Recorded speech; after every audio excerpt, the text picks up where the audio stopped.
So we will be starting chapter 3 today. Chapter 3 is known as Karma Yoga. And so in the second chapter, we saw that Krishna explained several different paths of connecting to the Lord. Sankhya Yoga, Buddhi Yoga, control of the senses by intelligence, and working without any attachment or desires for the result. And then in the 49th shloka of the second chapter, Krishna also says, Durena hyavaram karma buddhi yoga dhananjaya. That means Durena hyavaram karma. Means Arjuna, keep all the abominable activities at a far safe distance by buddhi yoga. Don't ever indulge in any abominable acts by using your intelligence. Buddhau sharanamanvichya kripana phala hetavaha. So therefore, through your buddhi, you should surrender to the Lord. So now, on one hand, so Krishna is saying, keep the abominable activities at bay using intelligence. And on other hand, Krishna is asking me to fight. So now Arjuna is confused. So this is his the recurring theme actually, because it repeats again in the 5th chapter, wherein Arjuna is now going to ask, so you are asking me buddhi yoga, using buddhi, so don't avoid all the abominable activities, but you are urging me to fight. So Arjuna is thinking, one is activity, karma, fighting. And on other hand, buddhi yoga means, I have to use my intelligence. So he's thinking, someone who is a renunciant, who is doing gnana yoga or dhyana yoga. So he is going to a secluded place and cultivating knowledge. So he's thinking, so to cultivate knowledge, so you have to give up all the activities. Then how can I fight? So therefore, karma and gnana are not compatible. They can't go hand in hand, is what Arjuna is thinking. But Krishna goes on to explain in the course of these couple of chapters that karma and gnana, they are two stages of the same path of perfection or yoga. So first of all, in the first 9 shlokas of the chapter 3, Karma Yoga, so in his confused state, Arjuna asks Krishna to clarify so what he meant through his previous instructions. Therefore, Krishna will now explain how Karma Yoga is actually, it is better than renouncing karma altogether. So the question now is renouncing karma or work good, or should we work in devotion? Which is better is Arjuna's question. Therefore, now Lord goes on to say how Karma Yoga is superior, and then he also recommends, sacrificing everything to Lord Vishnu, which will free us from this bondage of karma, karma bandhana. So therefore, the 3rd chapter actually begins with Arjuna's question. So Arjuna says, Arjuna uvacha jayasi chet karmanaste mata buddhir janardana Tatkim karmani ghore mam niyojayasi Keshava. O Lord Janardana. He's calling the Lord as Janardana because the one who takes care of all the living entities.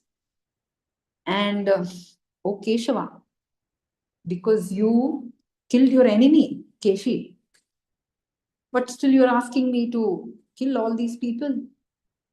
So, isn't this an abominable act of killing our own kinsmen and not our enemies?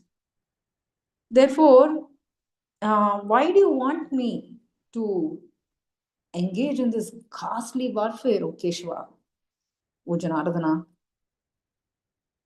If you think cultivating knowledge is better or intelligence is better than this karma, then why are you still asking me to fight? Is basically his question. So, in the entire chapter of second chapter, so Krishna elaborately first explained the Sankhya Yoga, which talked about the knowledge of the soul, of the jiva, and all his characteristics in good detail. And then he moves on to other yogas, Buddhi Yoga and etc. So, therefore, now he's asking. So, if you ultimately you concluded that Buddhi Yoga or the path of Krishna consciousness, that is what was your final recommendation. And if I have to do that, that means using intelligence means what? So generally people will think that okay, I have to give up all my activities and I have to sit in a secluded place and cultivate knowledge. Most people have this misconception. Someone takes to spiritual life, they think that oh, one has to give up all family life, all our family and other responsibilities, and then we have to go to a secluded place and practice tapasya and all this. Well, even in Krishna consciousness, there are very rare souls who can take to that kind of a austerity, full-fledged Krishna consciousness, which means continuous chanting and hearing and all that. So they reside in Vrindavan, places like that. But that is not for everyone. Everyone is not ready for it. So because we are uh, accustomed to, carry on our material duties, so even though one may have taken to Krishna Bhakti, but it will still take a long time for us to actually become attached to just Bhakti. Therefore, in the meanwhile, what we should do, cultivate Bhakti, and we should also carry out our duties or karma for satisfaction of the Lord. That means karma yoga. Therefore, so Arjuna is referring to that. So, should I really retire from active life and take to penance and austerity? Basically, he wanted to avoid fighting by using Krishna consciousness, Krishna bhakti as an excuse, and therefore but he was sincere and he posed this question to the Lord. So many people also blame devotees that they're escapists, they are escaping the duties, but it's not possible for everyone. Those who are really so into bhakti, then they, like brahmacharis, very few can actually take to it. And they will in turn actually serve the society as well. And not that they will in any way take advantage of the resources provided by the society.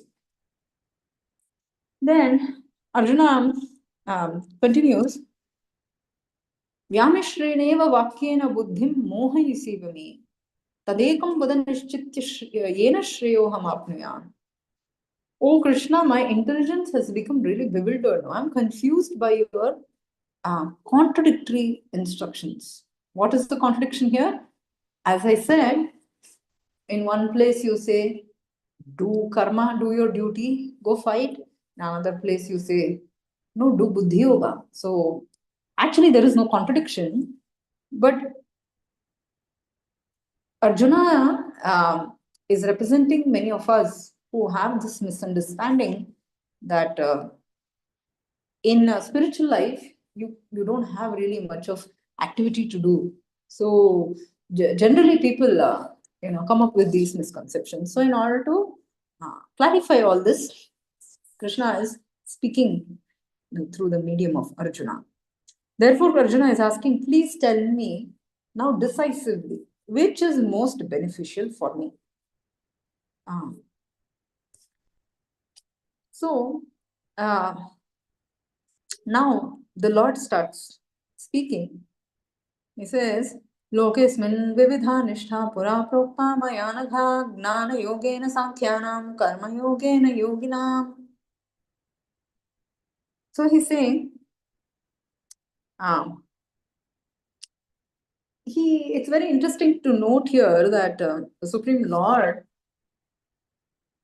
he is anyway addressed as Sri Bhagavan Vacha. He is Bhagavan, the most pure and the most exalted and sinless of all beings. However, he is addressing even Arjuna as Anagha.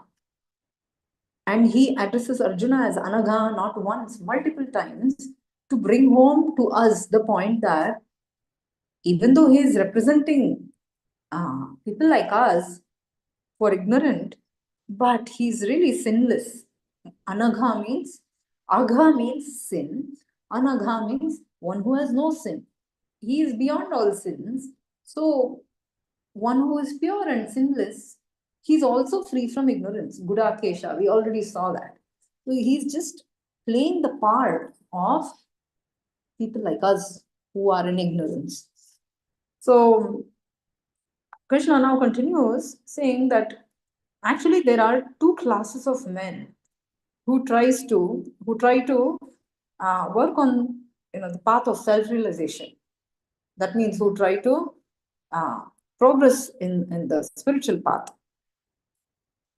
Some do it by cultivating knowledge through philosophical speculation and all that. But others do it by karma yoga. So basically Krishna is going to say that, both are bona fide paths. It's not that one is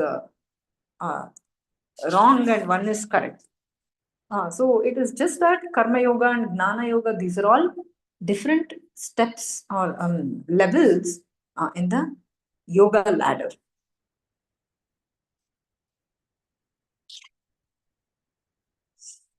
So both actually have to go hand in hand. Actually, that is really the perfect way of executing the spiritual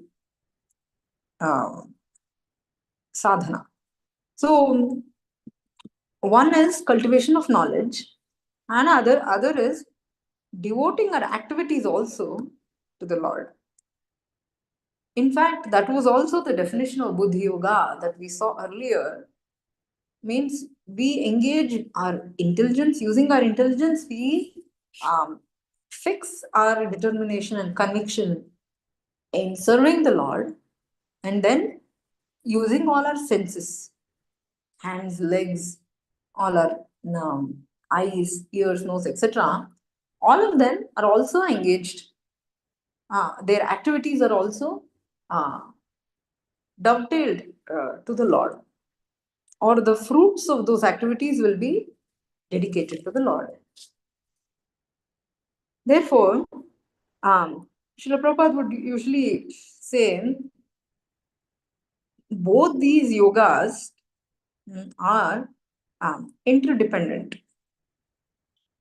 That means, both religion and philosophy. So, religion without philosophy, he would often say, is sentiment.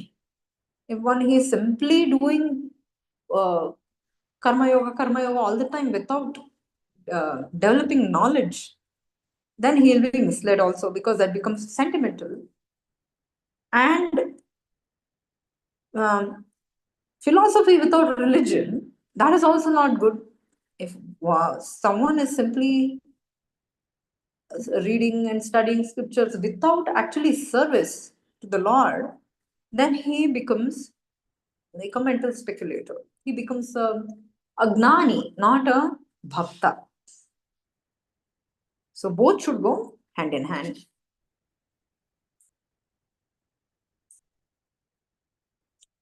Therefore, devotional service has all these uh, components, and it is the most perfect way to realize the Lord.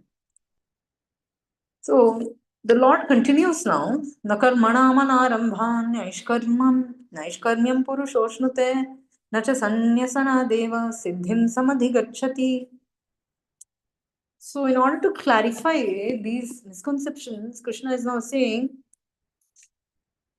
so just because someone has given up all his work or activities, let's say somebody gives up all their family responsibilities and this and that, and they go uh, to some secluded place, and they're starting, and they put up a show or whatever of doing tapasya.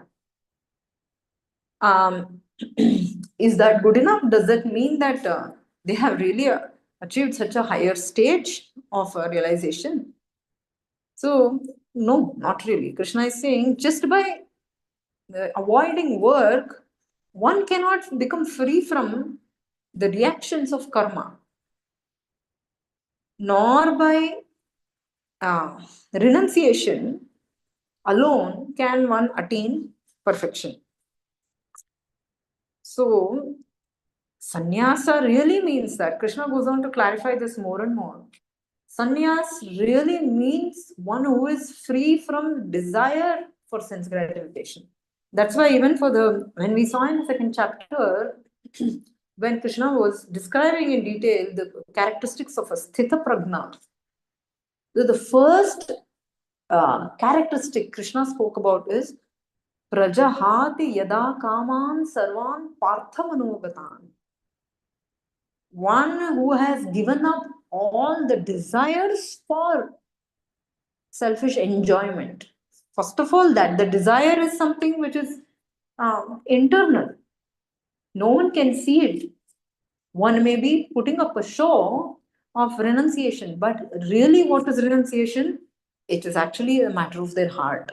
Have they really given up those desires for enjoyment? If not, sorry to say, that's just a show or a mockery. So that's what Krishna will say now. So, so just by renouncing everything, it will not attain. It will not guarantee one is perfect, because mentally they may not be physically doing sense gratificatory activities, but in the mind they may still be coveting different desires for enjoyment. Then that's worse. Yeah, so therefore, it is without purification of heart. Srila Prabhupada writes that sannyasa is simply a disturbance of the social order, because that's why there are so many bogus sannyasis, bogus gurus in the society, because their heart is not purified and they take on such roles and they mislead the whole society. So, which is worse? It is better to be simple and honest than to be such a pretender, is Krishna's declaration, which he'll go on to say. So, and he says, Nahi kashchit kshanam api jatu tishthatya karma krit karyate hyavashak karma sarva prakriti jair gunaihi. One who is forced to act helplessly according to his own nature or qualities that he has acquired from the from material nature. Therefore, no one can refrain from doing something, not even for a moment. Something we have to be doing according to our nature. That means people who are sattvic, their nature is to cultivate more knowledge and or do even philanthropic activities and things like that. There's one who is passionate or in Rajoguna, they will want to earn a lot of money or run businesses or whatever or things like that. So and someone who is in Tamoguna, they're not interested in anything and they're very lazy. So everyone has their own nature, and it can be it doesn't have to be, and most probably it won't be ideally one or two or three, but it may be a combination of all that. So according to our own nature, we will be doing something, we will be engaged in doing something or the other. So it is not possible for everyone to just give up all the activities and just go sit and do dhyana. That's not possible, is what Krishna is saying. Even for a minute, he's saying nakaschit shanamapi. Even for a moment, we cannot really sit still without doing something. Even if we are physically not doing, our mind will be doing. Our mind will be contemplating of something. Therefore, no one can refrain from doing something even for a moment. But then, let's say somebody who has taken to Krishna Bhakti, prematurely by giving up everything else, but later on they fell down from that position and they went back. Is that bad?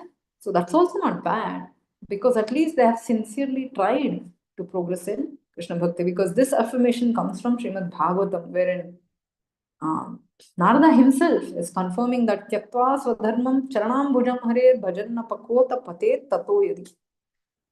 If one takes to Krishna Bhakti, no matter what faults are there, everything is actually nullified, because that is the highest perfection.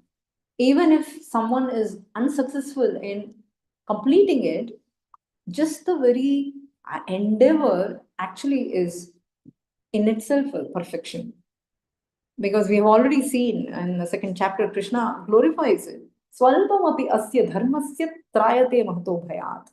Even if little endeavor in this direction, sincere Krishna Bhakti, little endeavor itself will fetch us so much great results.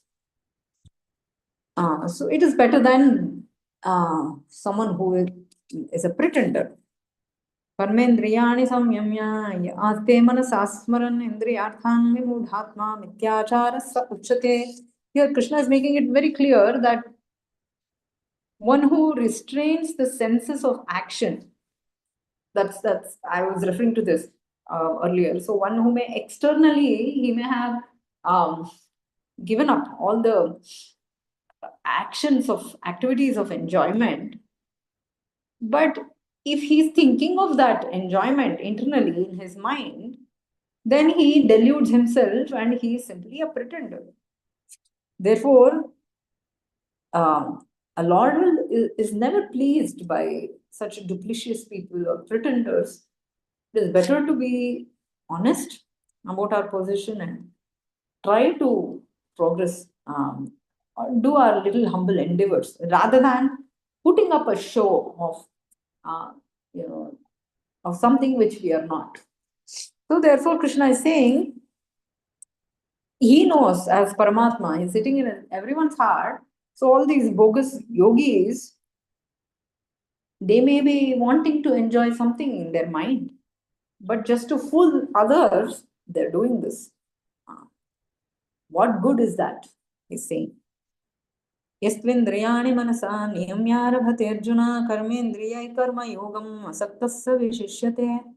On the other hand, if a sincere person tries to control the active senses by the mind and begins karma yoga without attachment, he is by far superior.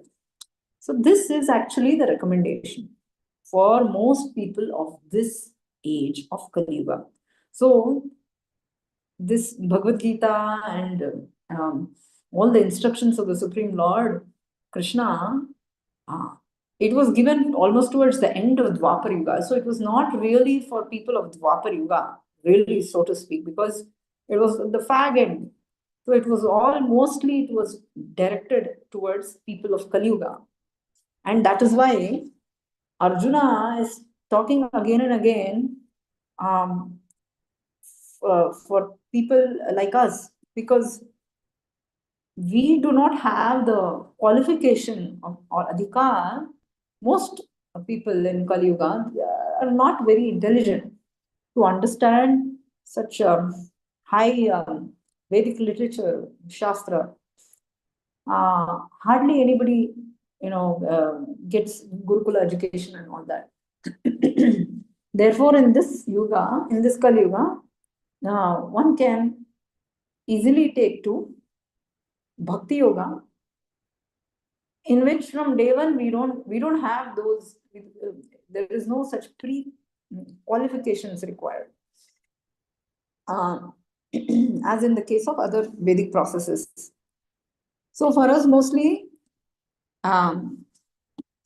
because we cannot give up our activities of karma immediately or even later also, and simply take to cultivation of knowledge or going and doing tapasya. That's not possible in Kali Yuga. Maybe for other yugas. Therefore, Krishna is driving home this point. No, it is better, far superior. You first try to control your senses. How do we control our senses? By the regulative principles that we are given. So that is meant for control of the senses. No meat eating, no illicit connections, and no gambling, no intoxication. So all this will surely help us bring the senses under control to a certain extent. And then there are other um, regulations too, like sticking to eating only prasadam and things like that. Then mind will be subdued to some extent. And along with that, when we engage our active senses in karma yoga, means we perform our karma duties and then we offer the results to the Lord, or we work for the satisfaction to of Lord Vishnu. So even this, karma yoga mostly means one has to act in their own varna and ashrama. To a large extent, many times, even that may not be possible in this current society, because we don't have the system of Brahmana, Kshatriya, Vaishya, Shudra, and all that. But still, in our own capacities, at least for women, more or less the duties are still the same.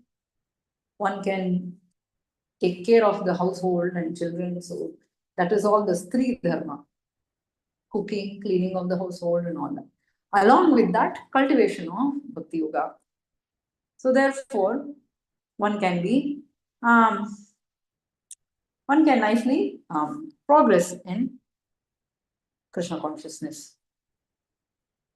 This is much better, Krishna says, one who sincerely begins in Karma Yoga rather than show bottle spiritualism to cheat innocent public. That's what Srila Prabhupada writes. Then Krishna says, Niyatam kuru karmatvam karmajyayo hya karmanaha. So better to perform your prescribed duty. It is better than not working. What will you achieve by not working? Because mind will anyway run here and there. So we also get the negative karma. We get the sins of not performing our duties.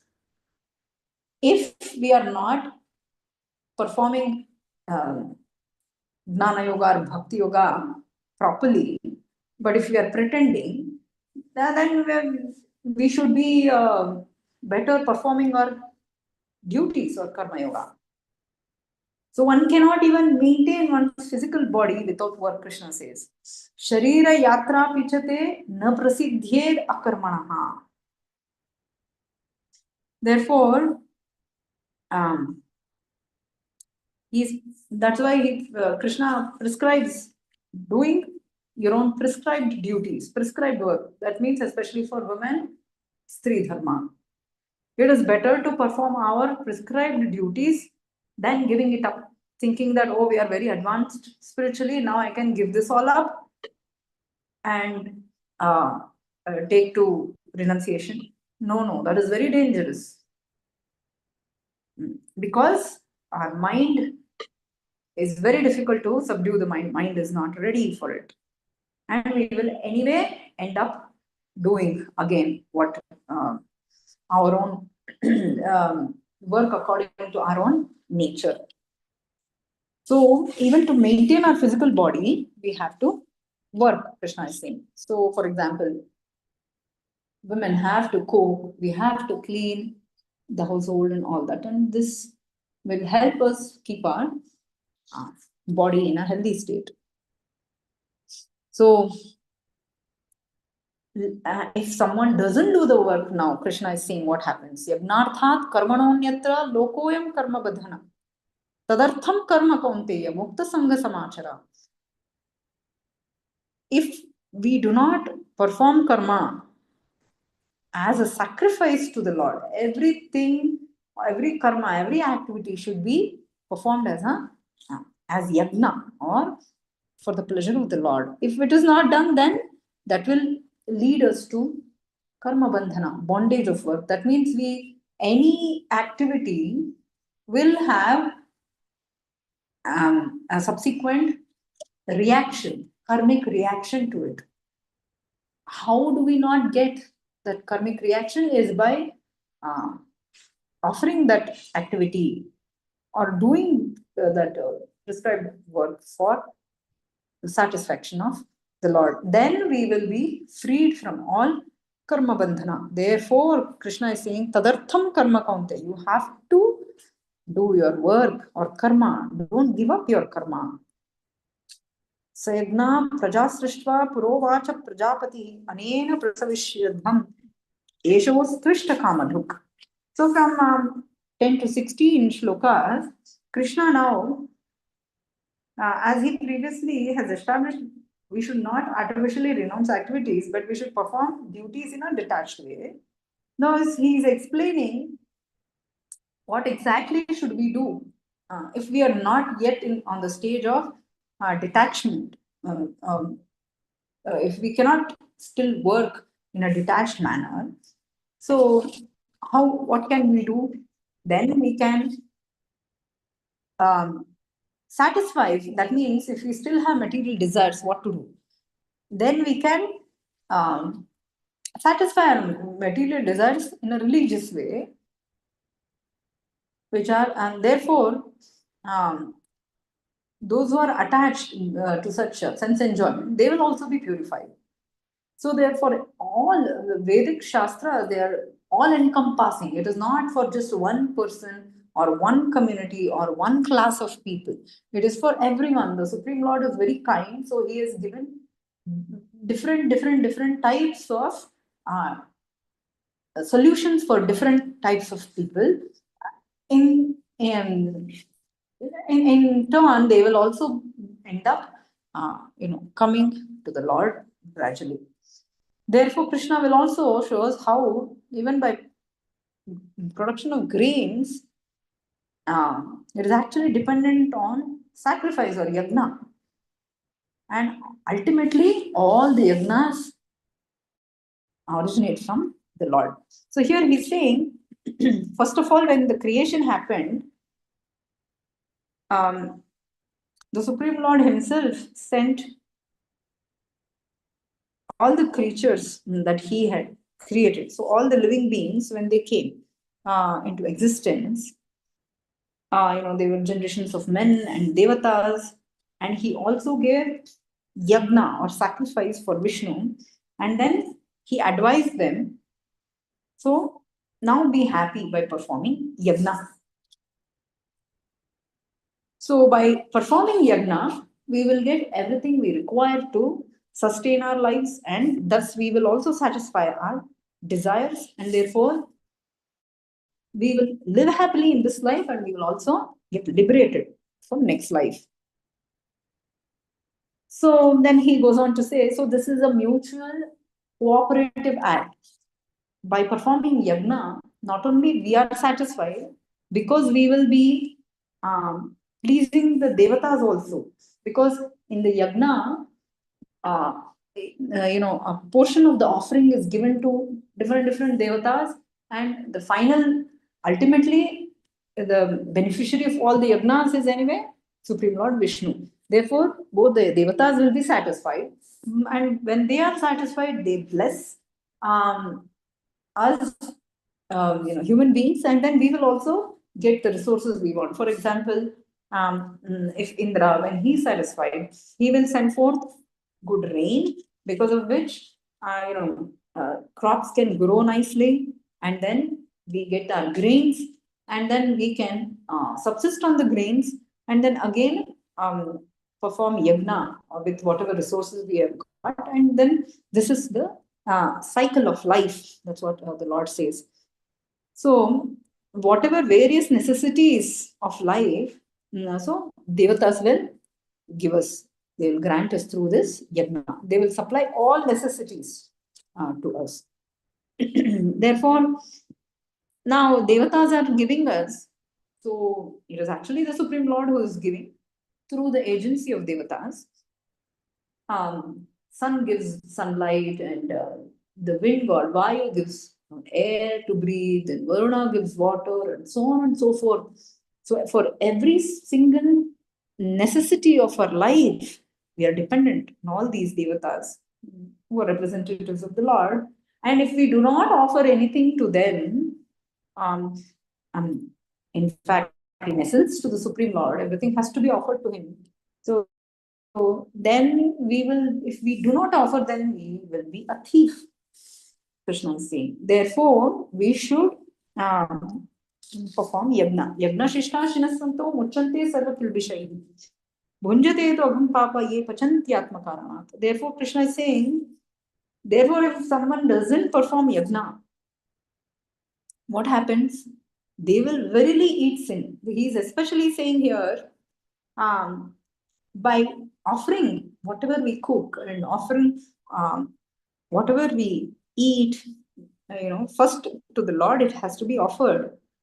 Then we will be purified of all our sins. But if we cook for our own personal enjoyment and not for the sake of offering for the Lord, then every grain we eat is actually sin, is saying. So now he explains the cycle of life, wherein he says, first of all living beings, they subsist on food grains, and these food grains are produced from the rain. And rain, how is rain granted to us? When we perform yagna, sacrifice. And this yagna is born through karma. So, because in the Vedic Shastra, we are given certain duties and karmas and yagna, havana, homa. So by doing all that, we are actually taken care of, or resources are provided to us by the devatas. So because in the Kali Yuga we do not have this kind of a tradition going, we think most people are out in the world outside think this is all mythological, but it is not true. And we can actually see many a times when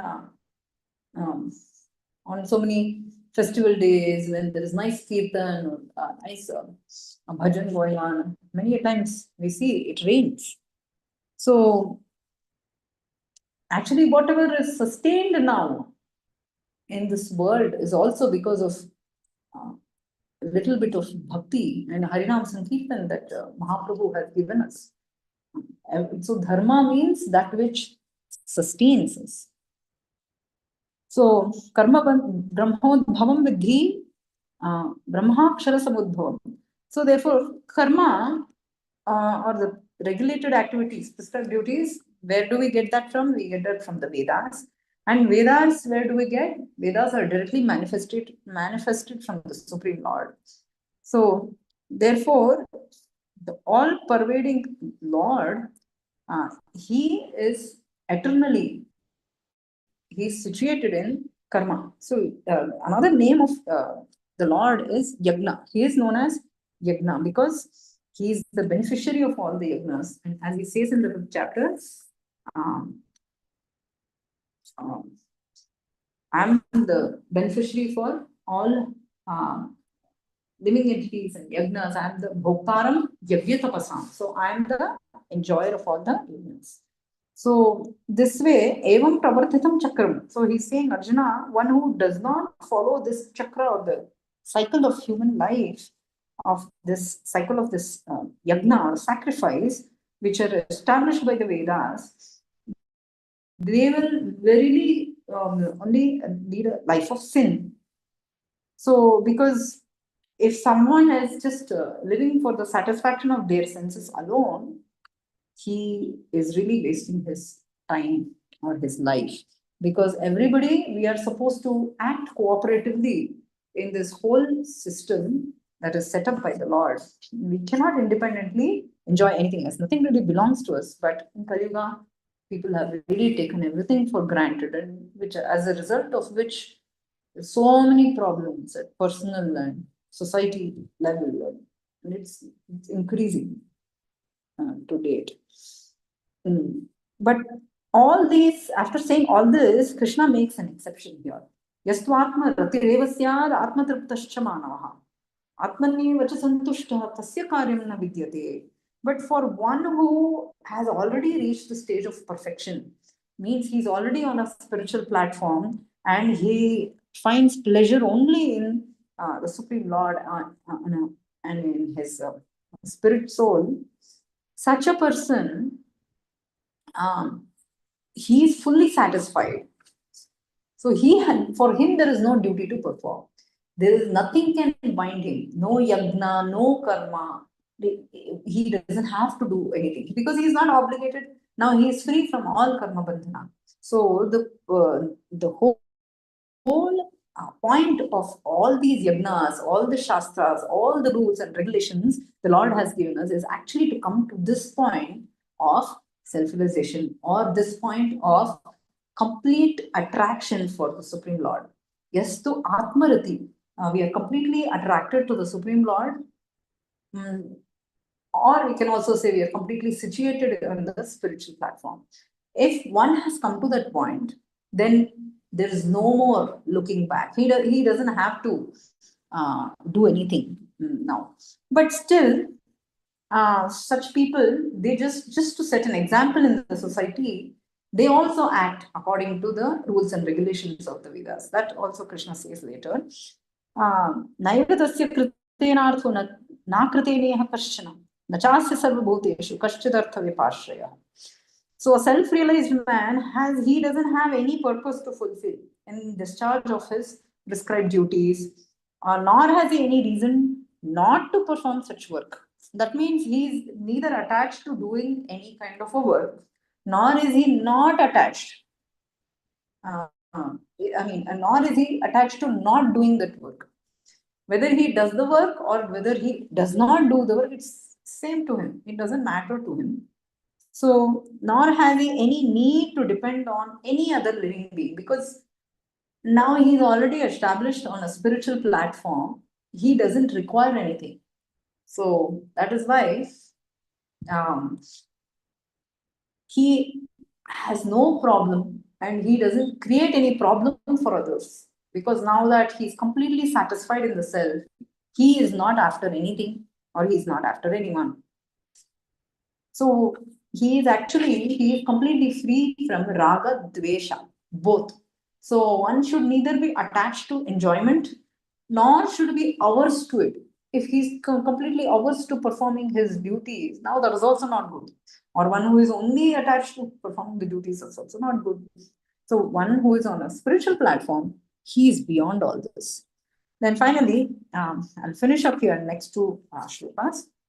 तस्मादसक्तः सततं कार्यं कर्म समाचर असक्तो ह्याचरन् कर्म परमाप्नोति पूरुषः. Therefore, without being attached to the results of your karma or the fruits of your activities, one should just act as a matter of duty. That's it. For by working without attachment, one will surely attain the Supreme Lord. So this is the secret of success in spiritual life.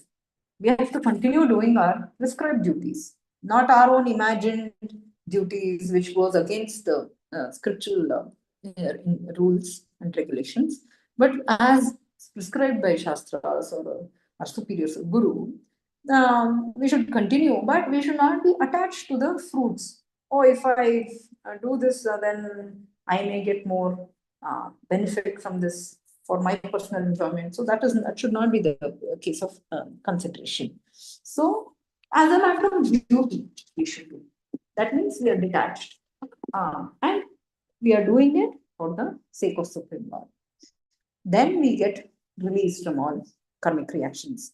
Karmanaiva hi samsiddhim astita janakadayaha lokasangrahamevapi sampashtam pashyan kartumarhasi. So he's saying here, great kings like Janaka, he was, they were all such self-realized souls, but they also performed their duties. Why?